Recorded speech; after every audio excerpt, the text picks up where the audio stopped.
معاویہ کہتے ہیں باہزی کہ میں نے نبی صلی اللہ علیہ وسلم سے عرض کیا یا رسول اللہ صلی اللہ علیہ وسلم ہم اپنی عورتوں کے کس حصے میں آئیں اور کس حصے کو چھوڑیں. یعنی شوہر بیوی کے تعلق کی بات ہو رہی. یہ بھی ایک بہت آج کے دور کا ہر دور کا مسئلہ ہے لیکن آج کے دور میں اور بھی گمبھیر ہوتا چلا جا رہا ہے بہت سی چیزوں سے ایکسپوز ہونے کی وجہ سے. تو کیا جائز حد ہے اور کیا نہیں ہے فزیکل ریلیشن شپ کے لیے کس حصے کو استعمال کیا جا سکتا ہے کس کو نہیں, یہ سوال. تو اس پر آپ صلی اللہ علیہ وسلم نے فرمایا تمہاری بیوی تمہارا کھیت ہے, تم اپنے کھیت میں جہاں سے چاہو آؤ. جہاں سے چاہو آؤ کا مطلب کیا ہے کہ جہاں سے کلٹیویشن ہو سکتی, یعنی کہ کھیت کے تعلق سے کیا بتایا نساؤکم حرث لکم فأتوا حرثکم انا شئتم. انا شئتم کا مطلب انا جو ہے ظرف زمان و مکان دونوں کے لیے آتا ہے کہ جانے کا کوئی خاص وقت مقرر نہیں کہ یہ دن ہے یا رات ہے, ایسی کوئی پابندی شریعت نے نہیں رکھی. اور اسی طرح جب کھیت کہہ کے بیوی کو بتایا گیا تو اس میں اس کی یعنی کہ اس کی قدر و قیمت اور اس کی حفاظت اور اس کی سرسبزی اور خوشحالی اور وہ ساری چیزیں اپنی جگہ ہے. پلس یہ بہت ہی حکمت کی بات ہے کہ کھیت میں کچھ اگ جب ہی سکتا ہے جب اس میں بیج ڈالا جائے. تو اب شوہر بیوی کے ساتھ کیسا تعلق قائم کرے کہ اولاد پیدا ہو سکے. وہ اورل سیکس سے تو نہیں ہو سکتا, وہ اینل سیکس سے بھی نہیں ہو سکتا. obviously understood ہے کہ انا کا مطلب یہاں کیا ہے, ٹھیک ہے نا.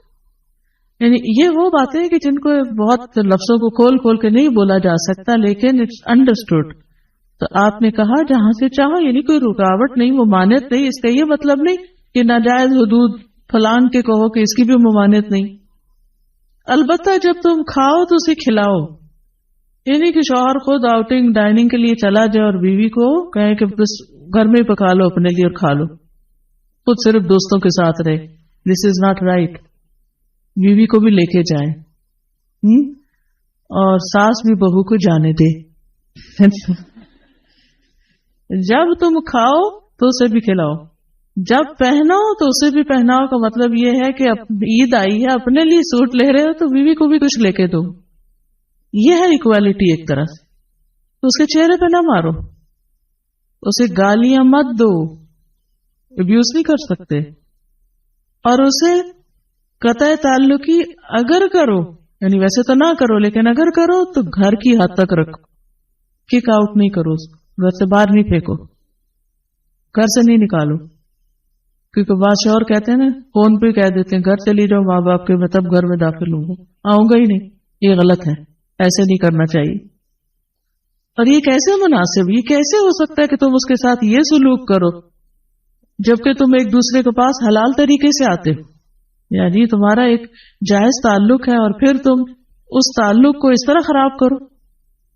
تو بیوی کو مارنے سے متعلق جو قرآن اور حدیث کی روشنی میں جو حکم ہے وہ سامنے. پھر اسی طرح غلام کو مارنے کی ممانعت, نوکر کو غلام کو اس کو بھی نہیں مارنا چاہیے. ابو مسعود بدری سے روایت ہے کہ میں اپنے غلام کو کوڑے کے ساتھ مار رہا تھا کہ میں نے اپنے پیچھے سے آواز سنی, اے ابو مسعود جان لو.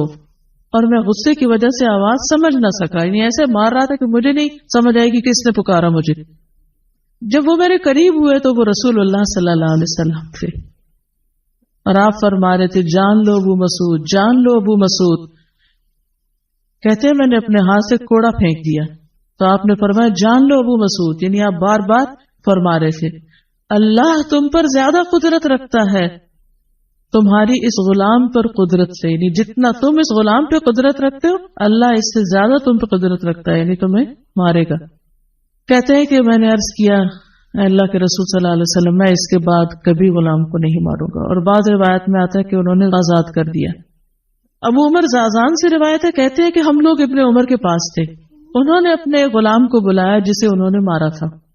انہوں نے اس کی پیٹھ کھول کر دیکھی, کہا کیا تمہیں تکلیف ہو رہی ہے؟ اس نے کہا نہیں. اس کے بعد ابن عمر نے غلام کو آزاد کر دیا اور ایک تنکا زمین سے اٹھایا اور کہا کہ مجھے اس کا اتنا بھی اجر نہیں ملے گا جتنا اس تنکے کا وزن ہے۔ میں نے کہا ابو عبد الرحمن آپ ایسے کیوں کہہ رہے ہیں؟ انہوں نے کہا کہ میں نے رسول اللہ صلی اللہ علیہ وسلم کو فرماتے ہوئے سنا، جو شخص اپنے غلام کو بے قصور یعنی حد شرعی کے علاوہ مارے یا اس کے چہرے پہ تمانچہ مارے تو اس کا کفارہ ہی کہ اسے آزاد کر دی۔ کفارہ ہے، اس آزادی کا ثواب کوئی نہیں تین کے برابر بھی۔ یعنی بعض اوقات تم سمجھتے ہیں بڑی نیکی کی لیکن اس میں تو چھوٹ بھی جائے تو وہ بھی بہت بڑی بات۔ صحابہ کرام جو تھے وہ خاص طور پر اس سے محتاط رہتے اور غلاموں سے درگزر کرتے تھے۔ ابو لیلہ کہتے ہیں کہ سلمان رضی اللہ عنہ نکلے، وہ اپنی سواری کو چارہ کھلاتے تھے تو وہ ہودے سے گرتا رہتا۔ ہودہ کیا کہتے ہیں؟ وہ چیز محمل باسکٹ کہہ لیں جس میں اس کا چارہ رکھ کے دیا جاتا۔ اس پر انہوں نے اپنے خادم سے کہا اگر مجھے قصاص کا خوف نہ ہوتا تو میں تمہاری پٹائی کرتا کہ تم نے ایسی چیز کیوں جانور کے آگے رکھی۔ تو مطلب یہ کہ اگر میں تمہیں ماروں گا تو مجھے بھی مار پڑے گی، اس لیے میں تمہیں مار نہیں رہا، ورنہ جو حرکت تم نے کی ہے اس میں تمہیں مار پڑنی چاہیے۔ نماز پڑھنے والے غلام کو نہ مارنا۔ ابو امامہ سے روایت ہے کہ رسول اللہ صلی اللہ علیہ وسلم خیبر سے واپس آئے تو آپ کے پاس 2 غلام تھے۔ حضرت علی رضی اللہ عنہ نے کہا اے اللہ کے رسول صلی اللہ علیہ وسلم ہمیں بھی ایک غلام دے دیں۔ آپ نے فرمایا جو چاہتے ہو لے لو۔ انہوں نے کہا آپ میرے لیے پسند کریں۔ اس سے انداز ہوتا ہے نا کہ ریلیشن شپ داماد اور سسر کا کیسا۔ آپ صلی اللہ علیہ وسلم نے فرمایا یہ لے لو، اس کو مارنا نہیں، کیونکہ میں نے خیبر سے واپس آتے ہوئے اسے نماز پڑھتے دیکھا ہے اور مجھے نمازیوں کو مارنے سے منع کیا گیا ہے۔ آپ صلی اللہ علیہ وسلم نے دوسرا غلام ابو ذر کو دے دیا اور اس کے ساتھ خیر و بھلائی اور حسن سلوک کرنے کا حکم دیا۔ پھر ایک دن پوچھا ابو ذر میں نے جو تمہیں غلام دیا تھا اس کا کیا حال ہے؟ انہوں نے کہا آپ نے مجھے اس کے ساتھ خیر و بھلائی کرنے کا حکم دیا تھا تو میں نے اسے آزاد کر دیا۔